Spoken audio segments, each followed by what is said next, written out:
প্রিয় দর্শক বন্ধুরা, আসসালামু আলাইকুম। আশা করি যে যেখানে আছেন ভালোই আছেন। মটোরোলা মোটো G22 নামে একটি বাজেট সেগমেন্টের দারুণ একটি ফ্ল্যাগশিপ স্মার্টফোন লঞ্চ করে দিয়েছে। ফোনটি যে প্রাইসে লঞ্চ করা হয়েছে সেই প্রাইস হিসাবে এই ফোনটির good looking design and RAM ROM variant with camera quality আমার কাছে খুবই এক্সপ্রেসিভ মনে হয়েছে। টুডে আমরা এই ফোনটির ফুল কম্পারিজন নিয়ে আলোচনা করব, অর্থাৎ এই ফোনটি কতটা ভ্যালুয়েবল হবে প্রাইজের দিক থেকে, অ্যান্ড ফোনটির ডিসপ্লে কোয়ালিটি, গেমিং চিপসেটের দিক থেকে, অ্যান্ড কবে বাংলাদেশে লঞ্চ হতে পারে, এই সব কিছু নিয়ে আজকের ভিডিওতে বিস্তারিত আলোচনা করব। বন্ধুরা, ছোট্ট একটি রিকোয়েস্ট, এখনো যারা আমাদের চ্যানেলটি সাবস্ক্রাইব করেনি তারা আমাদের চ্যানেলটি সাবস্ক্রাইব করে পাশে থাকা বেল বাটনটি প্রেস করে যাবেন, যাতে পরবর্তী আপডেট অতি সহজে পৌঁছে যায় আপনার কাছে। চলুন তাহলে আজকের ভিডিওটি শুরু করা যাক। এট ফার্স্ট আলোচনা করবে এই ফোনটির ডিজাইন অ্যান্ড আউটলুক নিয়ে। তাহলে দেখতে পাচ্ছেন এই ফোনটির লুকটা অনেকটাই গর্জিয়াস অ্যান্ড মিনিমালিস্টিক করা হয়েছে। ফোনটির ওয়েট ডিস্ট্রিবিউশন অ্যান্ড যে ডিরাক্ট ডিজাইন করা হয়েছে সেটা দেখতে অনেকটাই গর্জিয়াস লাগছে। অ্যান্ড ফোনটির ব্যাক সাইডে ব্যবহার করা হয়েছে রেয়ার পার্ট অবশ্যই প্লাস্টিকের বিল্ড, অ্যান্ড বডি ফ্রেম হবে প্লাস্টিকের। বাট দেখতে পাচ্ছেন ব্যাক সাইডে মনে হয়েছে অনেকটা গ্লাস ব্যাকএন্ডের মতো। অ্যান্ড ব্যাক সাইডে রয়েছে সানরাইজ প্যাটার্ন উইথ ক্যামেরা বামের ক্ষেত্রে একটি নতুনত্ব নিয়ে আসার চেষ্টা করা হয়েছে।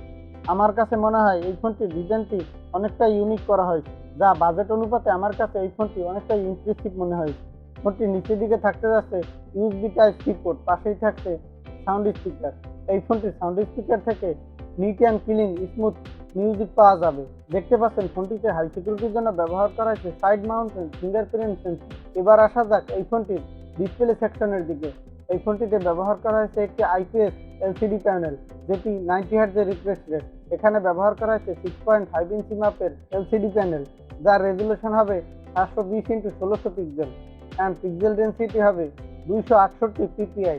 থাকতে যাচ্ছে 20:9 রেশিও।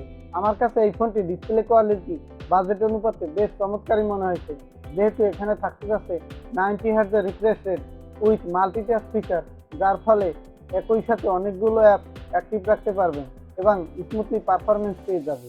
ফোনটির ডিসপ্লে পিক ব্রাইটনেস হবে 800 নিট অ্যান্ড ব্রাইটনেসের গুড কম্বিনেশন থাকবে। এবার আসা যাক এই ফোনটির পাওয়ার সেকশনের দিকে। এখানে ব্যবহার করা হয়েছে নিউ কনজিউমিং পাওয়ার সিস্টেম। এখানে ইউজ করা হয়েছে মিডিয়াটেকের হেলিও G37 12 ন্যানোমিটার আর্কিটেক্টের একটি সিস্টেম, অ্যান্ড থাকতে যাচ্ছে LPDDR4X র্যাম উইথ 2.2 SOS, যার সিপিইউ থাকছে অক্টা-কোর 2.3 GHz-এর একটি সিস্টেম।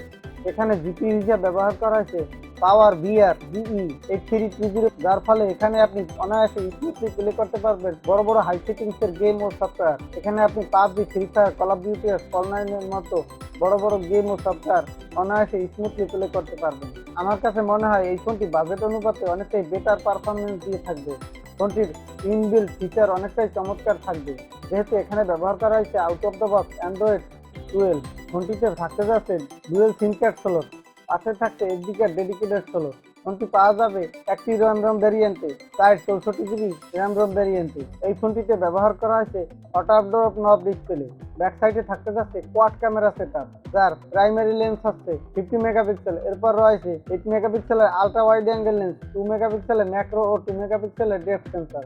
ফোনটির ব্যাক সাইডের ক্যামেরা থেকে 1080 পিক্সেলের 30 fps এর ভিডিও রেকর্ড করার সাপোর্ট থাকতে যাচ্ছে। ফোনটির ব্যাক সাইডের ক্যামেরা থেকে দুর্দান্ত মানের ফটোগ্রাফি করতে পারবেন। এছাড়াও থাকতে যাচ্ছে 16 মেগাপিক্সেলের একটি সেলফি ক্যামেরা, যে সেলফি ক্যামেরা থেকে 1080 পিক্সেলের 30 fps এর ভিডিও রেকর্ড করার সাপোর্ট দেওয়া হবে। এই সেলফি ক্যামেরা থেকে আপনি মোটামুটি ভালোই মানের এস্টাবলিশড প্রিমিয়াম সেলফি তুলতে পারবেন এবং ভালোই মানের ফটোগ্রাফি করতে পারবেন। আমার কাছে মনে হয় বাজেট অনুপাতে এই ফোনটির ক্যামেরার কোয়ালিটি অনেকটাই এক্সক্লুসিভ হতে যাচ্ছে, যা গ্রাহককে অনেকটাই ইমপ্রেস করবে। ফোনটির ডিসপ্লে সিকিউরিটির জন্য ব্যবহার করা হয়েছে গরিলা গ্লাস 3 এর প্রোটেকশন এবং হাই সিকিউরিটির জন্য ব্যবহার করা হয়েছে সাইড মাউন্ট ফিঙ্গারপ্রিন্ট সেন্সর। এছাড়াও ফোনটিতে থাকতে যাচ্ছে ইনবিল্ট 5000 mAh এর lithium polymer battery. But globally এই ফোনটিতে ফাস্ট চার্জার হিসেবে দেওয়া হবে 15 ওয়াটের একটি ফাস্ট চার্জার। এই ফোনটি সর্বপ্রথম মটোরোলা ইন্ডিয়ান মার্কেটে লঞ্চ করতে যাচ্ছে খুবই কম বাজেটে। ফোনটি ইন্ডিয়ান মার্কেটে এক্সপেক্টেড প্রাইস 11,000 রুপি এর আশেপাশে, যেটি বাংলাদেশ মার্কেটে অফিসিয়ালি অথবা আনঅফিসিয়ালি আসলে পাওয়া যাবে 15 থেকে 16,000 টাকা বাজেটের আশেপাশে।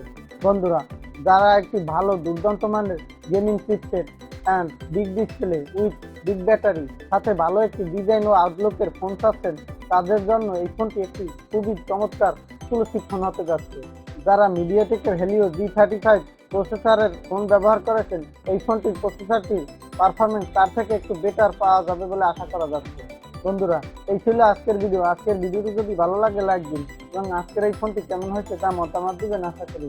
যাবার আগে ছোট্ট একটি রিকোয়েস্ট, আমাদের চ্যানেলটি এখনো যারা সাবস্ক্রাইব করেনি তারা আমাদের চ্যানেলটি সাবস্ক্রাইব করে পাশে থাকা বেল বাটনটি প্রেস করে যাবেন, যাতে পরবর্তী আপডেট অতি সহজে পৌঁছে যায় আপনার কাছে। আজকের মতো আল্লাহ হাফেজ।